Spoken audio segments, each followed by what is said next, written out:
This is Gerardo Del Real with Resource Stock Digest. Joining me today for an overdue catch-up is the CEO of T2 Metals, Mr. Mark Saxon. Mark, I feel like it's a different world in more ways than one since the last time you and I chatted. How have you been and how are you, sir? Gerardo, great to talk, and it has been much too long, and there's probably 12 months since we've put something on tape here to have a good conversation. So yes, the world is absolutely a different place, and like it's really inspiring. It's great to see metals and mining back at the center of conversations again, sort of politically, and we're now understanding that supply security is important, which has been ignored for a long time. Countries, regions all need to take care of their own supply chains and really understand where metals come from. And that's great. I really hope that's flying through to all parts of the industry, and younger people coming into universities are talking about mining and as a career. And I think it's a really exciting time. No, I think that's fantastic. Just to provide, the audience some context, I've known you now for roughly 16 years. I had the good fortune to be introduced to you by a mutual friend, Jeff Phillips. And we were together at a conference with the late, great Mr. James Dines. And you and a couple of close mates of yours, as you put it, were really, really keen and early to the resource security story. And the way it played out in 2010 was in the rare earth space, right? And we all did very, very well as a consequence of you and several others getting ahead of that, seeing that was short-lived in regards to the geopolitical tensions that arose as a result. This go round, it's extending, I think, across the commodity space. It's copper, it's uranium, it's lithium, it's rare earths. And so this feels completely different than the situation in 2010. Would you agree with that this seems like more of a permanent shift? Yeah, absolutely. And as you know, we were working particularly in Europe at the time when rare earths popped in 2009, 2010, 11, and as you know, we had great support from James Dines, Jeff Phillips, and lots of really strong names who still are involved in the company, and we owe a lot to those people, and Mr. Dines was a great supporter, and this time it absolutely is different, but I guess that was that 2010 kind of pop in resources was a hint, and it was a bit of foreshadowing of what we're seeing today. It was fairly niche back with that rare earth kind of issue when we saw the prices go crazy, and that was really a Japanese-Chinese issue, and on some very sort of specific problems. It's worldwide now. It's every country, every region is waking up and realizing that we have to take care of our own issues, and we have to know where our products and materials come from. We want short supply chains. We want to understand the processing networks. Rare earths is a great example because it's got so many different steps in the process that it's been really hard to onshore all of those steps and secure the full supply chain from mine to magnets, for example. But whether it's copper and copper processing, and then copper wire, and then into finished products, whether it's zinc or gold or whatever it happens to be, understanding where metals and products come from is a really key part of a government's role now. And the same as our food. We want to know where our food comes from. Let's know where our metals come from, and make sure those supply chains are secure and short and visible. No, listen, couldn't agree with you more. Gold is at or near all-time highs. Copper is headed there. Silver is breaking out. And you have a couple of projects of consequence, right? One that is very, very advanced, and one that is new to the portfolio. So for those that are new to the T2 story, it's one of the most undervalued stories in the market. Can you provide an overview of the portfolio, the projects, and then let's get into some catalysts here moving forward before the year ends? Yeah, absolutely. And we've got a number of copper projects in the US. We've got a flagship project in Manitoba, which is called Sheridan, which has multiple historical resources. And our new acquisition is called Shanghai, which is up in the Yukon, and that's a particularly gold silver project that we added 2 or 3 weeks ago. They're all projects that fit really well, I guess, within the current global narrative, and it's taken us a while to build up that footprint of projects. the ones to talk about particularly today will be the Manitoba project, Sheridan, and Shanghai in the Yukon.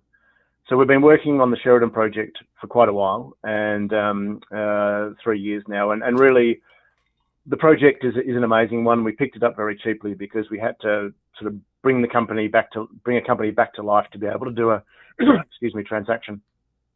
So we reconstructed a partner company, and for a few tens of thousands of dollars, we managed to get hold of a project that's got 600 past drill holes. It's got past high grade copper mining, and it's got 5 historical resources on the project that have many drill holes into them. So great project. Manitoba is a really easy place to work, good government support. And I guess sort of the cream on that is we've got an excellent relationship with the Kitchewappa Cree Nation, which is the local First Nations group, who are our biggest fans and supporters in terms of getting a mining project going and being successful there for the employment and the royalties and the revenues that will flow to that community. So we've taken away all the risks on that project, apart from, I guess, the final little geological risks. We can drill it all times we want to. We can do what we want on that project, and so there's no First Nations or access risk there. And the project is at that pivot point now where, because it's got really great infrastructure, it's got a train line running through the project, it gives us massive flexibility about being able to progress to a development story or continue with a discovery story and sort of look for deeper, high-grade mineralization at depth. The past mining was 2.8% copper, was 8 million tonnes at 2.8% copper. So really amazing deposit that today would be mined if we drilled into what's been mined before.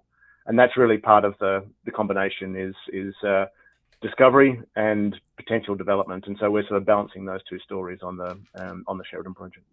What comes next for that project? You've had, especially recently, right, some high grade gold and silver hits there, and so you have a great combination and commodity mix that obviously led by the copper as well. What comes next for that project? Yeah, some results we press released during 2024 from our drilling was included 23 meters at 6.8 grams per ton of gold. So that was something that was a little unexpected, and it was and 1.2% copper as well. So it was a really great intersection. The gold was unexpected, and so we spent a bit of time trying to understand where that gold could be and where to go next to follow up that gold. And so we've got so many drill targets on that project. That's a blessing and a curse in exploration. And so when you've got mineralization in every drill hole, where do you go and follow up? So we've got great targets there, looking at potential economic studies and what we do next with the project. So we'll be sort of revealing that over the coming weeks and months. But I guess, and to jump across now to the Yukon and to sort of pick up the conversation on our recently added project, which is called Shanghai. And so Shanghai is in the Tombstone Belt. So very famous mining belt. We're close to the Klondike. We're in a place that's got multi-million ounces of gold. Yeah, I guess we wanted to add a bit more gold into our portfolio, and we don't diminish Sheridan at all. It's a great project, and I believe it'll be a mine one day. But a bit more gold into the portfolio. We sort of saw the winds of change coming in that direction, and picked up this project in the Yukon, and so now we've got a great balance between an advanced sort of resource stage project in Manitoba and discovery stage in the Yukon as well. You added a star name to the advisory board there in Sean Ryan, who, if I understand it correctly, has held this project for roughly 2 decades. Is that accurate? Yeah, that's true. And Sean and most people, or many people in the industry, know Sean's name as an amazing prospector and a guy who really just got out there and walked further, took better samples, looked at more rocks. And found a number of deposits, really unlocked the white gold district and made a whole range of major discoveries. Has been involved in a number of companies and really put the Yukon on the map as a place for gold discoveries. So Sean has held the Shanghai project since 2004, and it's one that he kind of always said, he was going to come back to and do work on himself. And he's kind of never got around to it. He's now doing placer gold mining and focusing on other areas. And so it was the right time for this project to come across to T2. And Sean's a great friend. He's coming onto our advisory board, helping us sort of learn how to work in the Yukon and using his contacts and networks, which means we can get going really quickly. We can use some of the local facilities, and that makes life easy. But it's a project that's sat there sort of in the middle of a whole range of projects without much discovery. So I calculated, I think, within a 15-kilometre radius, there's 14 million ounces of gold, and this one sits right in the middle. So some of the most significant recent discoveries sort of sit all around our Shanghai project. And so that's given us a whole range of kind of new targets that come from our competitors all the way up to the boundary of our Shanghai project. And Sean is very well known for doing really high quality sampling. And Sean has done a soil sampling program across our area, so about 4,000 samples, and that's highlighting some excellent gold grades, some excellent silver grades. And in fact, the best soil sample is about 6 grams per ton in an area where there's a whole bunch of really high soil samples, and walk up drill targets. So really exciting for gold, and then a silver area as well, with some super high grades of silver that have been discovered in past trenches. So excellent project in a region that's really moving ahead. We have a bull market, Mark. What comes next? How do you unlock the value of both projects there? Yeah, we do, and we're focused on both, and both will move ahead, I think, at the same time. But Shanghai is where we're kind of getting a lot of traction at the moment. So Shanghai, we need to do a little bit more surface work, sort of a bit of confirmatory work, and so we've just started with the first boots on the ground, and so we're underway there at the moment and confirming some old data. But the beauty of Shanghai is it's got a class 3 permit, so the permitting's in place for drilling. Whenever we're ready to drill, the permit's there to drill, so we can do road access and drilling. So that's on the near-term horizon, is drilling at Shanghai, and the project doesn't have any drill holes into it at all, despite having all of that gold on its boundaries and all of the recent discoveries. It's never had a drill hole, and so that really is one of those things that makes geologists sort of excited about what comes next, because we get to do the first stage of discovery with a great data set given to us by Sean Ryan. No, listen, exciting times. I think we have, I know we have the tailwinds that we've been expecting and hoping for several years now. I'm excited to see you work with this bull market, and excited to see what you're able to unlock from each project. Anything to add to that, Mark? No, I think we're we're working in some great belts, and we're obviously you know our team well. We're very strong protagonists in this industry, and we're not passengers. We're going to make things happen, and what we're doing in T2 is getting out there and always improving our portfolio and making things happen. So it's really exciting times to be in mining and geology. Couldn't agree with you more. Thanks for coming on. Look forward to doing it again. Super. Thanks, Gerardo. Chat soon. All right. Cheers. Hey, everybody. Gerardo Del Real here. If you're enjoying the content that you just saw, you can let us know in 3 simple steps. Hit the like button, hit the subscribe button, and please share across your network and on social media.